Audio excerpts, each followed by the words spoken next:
What's up, guys? It's an unexpected video today. It's an unexpected video today.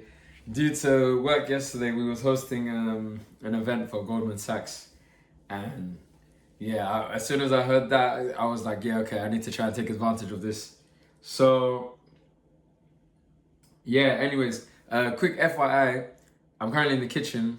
I'm eating mincemeat and, well, here's like half an egg left from I had eggs as well. My usual lunch, if you know, then you know. But yeah, anyways, yesterday happened. So there was an event for Goldman Sachs. Not like nothing big or anything, just it was kind of like a small one from the conversations I've had with the people that was there. It was more for like clients bonding, I guess you could say, right? Goldman Sachs connecting with their clients and vice versa. So anyways, I thought, okay, let me try to take advantage of the situation. Let me see if there's certain skill sets or characteristics that I can possibly see regarding the difference between institutional traders and retail traders. So the first man I met, I remember from what I remember, his name is Dean. And Dean, he didn't work for Goldman Sachs. He was actually a client of Goldman Sachs. He worked for a company, but so when I spoke with him about what he does mainly, he mentioned something to do with like the kind of like behind the scenes of like the trading. So in regards to like, if I'm not mistaken, it was swap fees, commissions, statements, etc. So, but Dean had experience with like trading. So I thought, okay, man, I can still ask the questions I wanted to ask. So the first question I remember to have asked him is what common mistakes do institutional traders have? I didn't say institutional trader at the time. It's only Lorenzo helped remind me of what the word was. Well, I didn't know. And yeah, institutional traders versus retail traders. So Dean said a bunch of things, the top three that I can is, first of all, not cutting losses. So most of the time, yeah, instead of knowing when to say, okay, this was a wrong move, even institutional traders, they'll still keep the position open and let the loss continue. And it's funny because, pardon me, that is definitely something that I can agree with, right? Like, as I'm a retail trader, so I can definitely agree with that. The next one is cutting the wins too soon. 100. I mean, I can't. It's crazy that how, when Dean started to explain these things, how it's crazy because I think the general population, or like even the retail trading space, we look up to institutional traders, right? But these mistakes are mistakes that like we make. So for them to make the same mistakes, it's like shit. It's not. Okay, I don't know how to word it, but it's not that big of a difference in terms of the skills you need, right? That's really the best way I can put it for now. So anyways, cutting wins too soon. I mean, I definitely... All right, sorry about that. So the video cut off due to storage. I'm going to make sure that next time when I get an iPhone, it's going to be the highest one. I think it's like 1 terabyte. Anyways, so as we've covered already, so Dean, he's already taught us that the common mistakes between institutional traders, retail traders so far is cutting the losses, not cutting the losses, sorry, cutting the winners too soon. And lastly, from what I remember off the top of my head, he mentioned about not having, not being tolerant to risk, and I definitely see that for sure. I mean, I don't know if it's a common thing between like human beings, but like I think that most of us, we have to kind of build our risk tolerance, and we can't just be involved in like high risk situations immediately. I think that we definitely need like some form of training to be able to tolerate like the drawdown, the stop losses being hit, or the TPs being hit, and remaining unfazed. Best way to put it, unfazed. Yeah. So, anyways, yeah, that was what happened when I spoke with Dean. That's like the things that came in that I remember from our conversation. It's a shame, actually. I should have wrote it down. Usually I write stuff down, but yeah, I was a bit silly not to, definitely. Anyways, I met with I met with one man who worked in Goldman Sachs. Yeah, his name's Simon. Yo, this so what happened is that, okay, so Dean started to tell everybody, oh, this guy is asking like lots of questions and stuff like that. Like, let him ask you a question. So I was thinking, like, why are you doing this to me? Like, I have to have a question for me to ask the question. Like, I'm not just gonna, I don't know about you guys, but for me, I find it hard to ask a question that I really want an answer for on the spot. Like, especially if I haven't thought about it. So he said, ask a question. So I thought, okay, fine. Let me just ask a random question, yeah?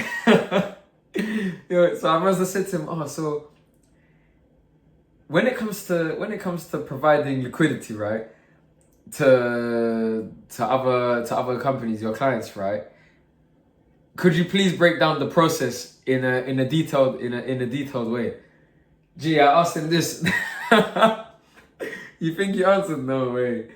He said, I'm gonna leave my card when I leave. I said, okay, yeah, sure. But I didn't really mind, like, if he answered the question or not. Like, it's cool, because I didn't really ask that question out of like wanting to know. Although it would have been a good question to get an answer for. I hope that made sense. Anyways, so I met with another man. He works for Goldman Sachs. I forgot his name, and I'm so sorry. But he used to work for Morgan Stanley, and then he changed over to Goldman Sachs. And I think that was like 3 years ago the changeover happened. And okay, wait, 3 or 13 years ago. I'm sorry. Pardon me. So when I asked the question about the common mistakes, we didn't really go into like common mistakes, but one thing he did mention about the institutional traders, or like traders at Goldman's, is that everybody's very emotionless. Like, he said that emotionless, like, and he said it quite, I don't want to say the word firm, but like boldly. He said it so boldly. I think that's the best way to put it. Like, he said they're very emotionless. He said you can't have emotions in the game. Like, and back to what Dean was saying about like learning when to cut your losses and stuff, and knowing that it's just a numbers game, and not trying to look at the money. This stuff is very important.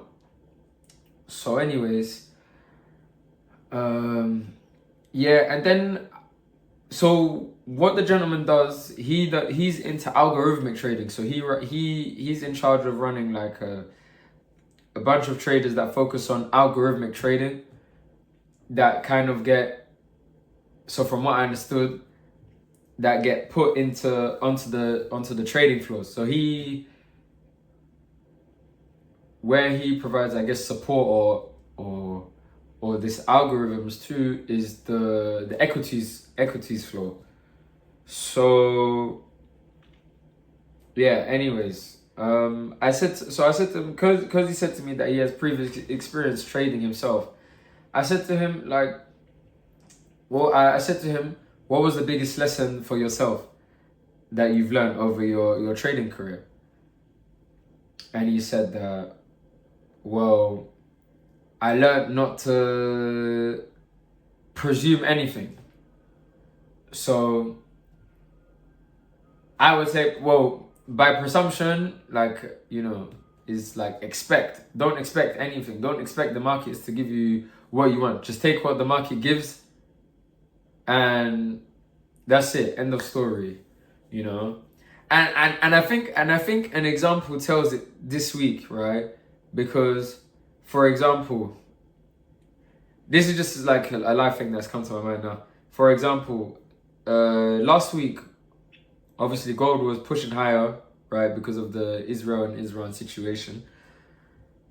And what happened is that they were back and forth retaliations, right, throughout the weekend.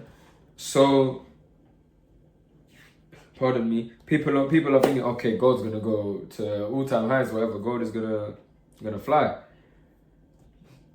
Like, I can't lie. Like, I think compared to where I was before to where I am now, I definitely know like I've matured as a trader, because if this was me 2 years ago or like even a year ago, 100% I would have said, okay, let's buy it. But I saw the conditions of the market when we opened, and I knew like, yeah, this is not gonna push up. I would have liked to have seen my entry signal, at the key area, but I didn't get to, and I didn't get to take the shorts from that level. But yeah, I mean, I knew like, okay, I knew that price wasn't gonna go up or price was gonna go down, but whatever the people was expecting, it didn't play out. So I think, thank you very much to the gentleman that mentioned that presuming is not, you should never presume. And his biggest lesson was, presumption. It's not good. It's not good for the markets. You take what you're given, and that's it. If I had to say, like, for me, how I took all of the lessons and all of the advice and the conversations I've had, I would definitely say that being emotionless and not being money orientated is definitely something I'm working towards. And I think my trades for last week and this week have shown that.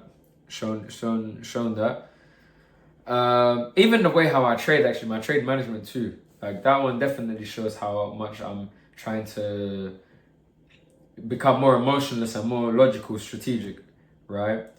Cutting winners too soon.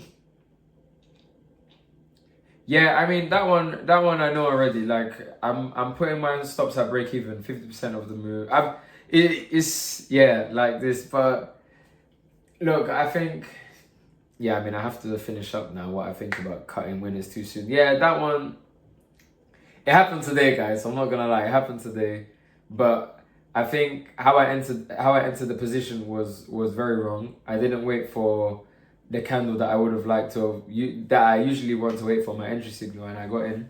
And of course I paid the price for it, but like, the price being that I'm practically break even. Like, I lost £1 today, you know.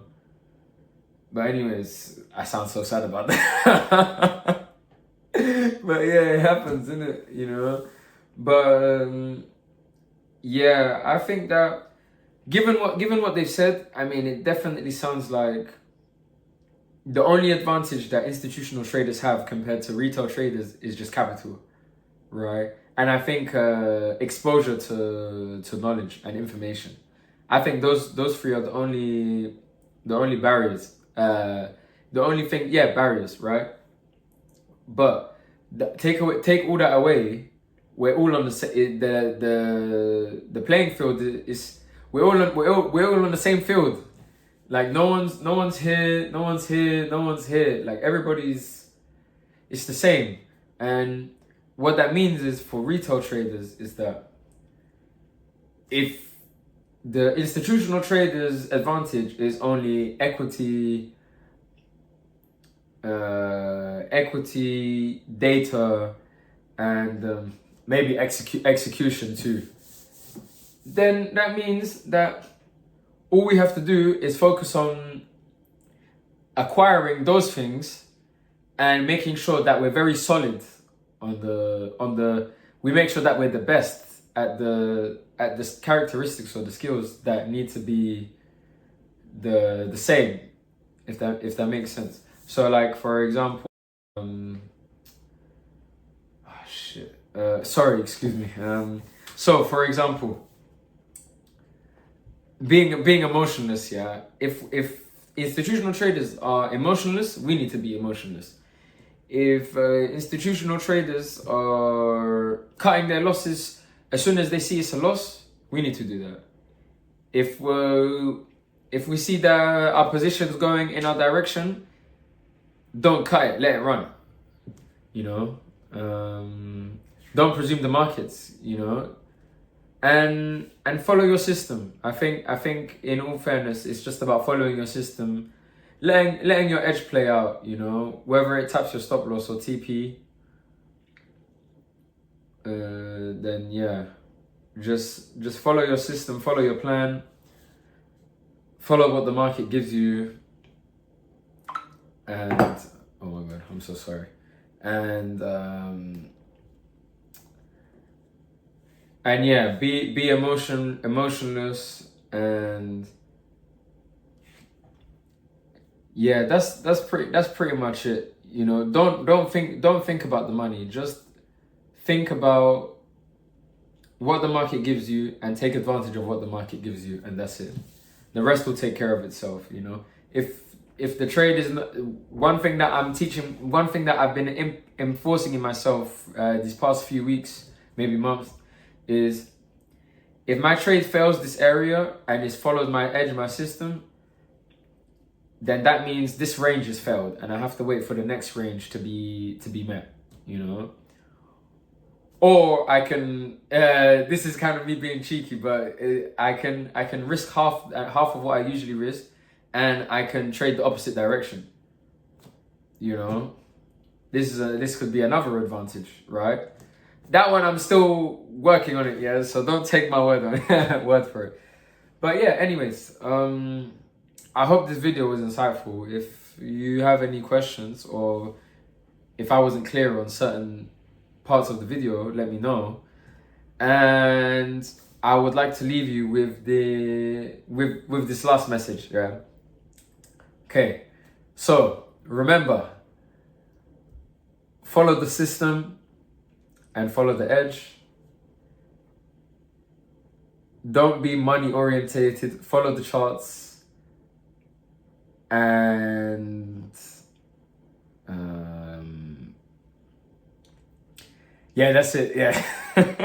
That was very bad. I'm sorry. But yeah, no, seriously. So follow the system and the edge, and then 2, don't be money orientated. Take every take the market conditions as it gives you, not what you want to see, and everything else will take care of itself, you know. Again, like I've said, from what I've seen, like even the podcasts I've watched, yeah, it looks like the institutional traders and the retail traders, there's not that much of a big difference in terms of skill set, characteristics. Well, characteristics maybe, but I mean in terms of skill set, right? So we can definitely break barriers, break boundaries, as long as we put our mind to it and we stay focused and we do what's right and we stay away from what's wrong. And yeah, the rest will take care of itself. So aside from that, I will leave you. I hope you enjoyed this video. I hope you found it insightful. And see you next time.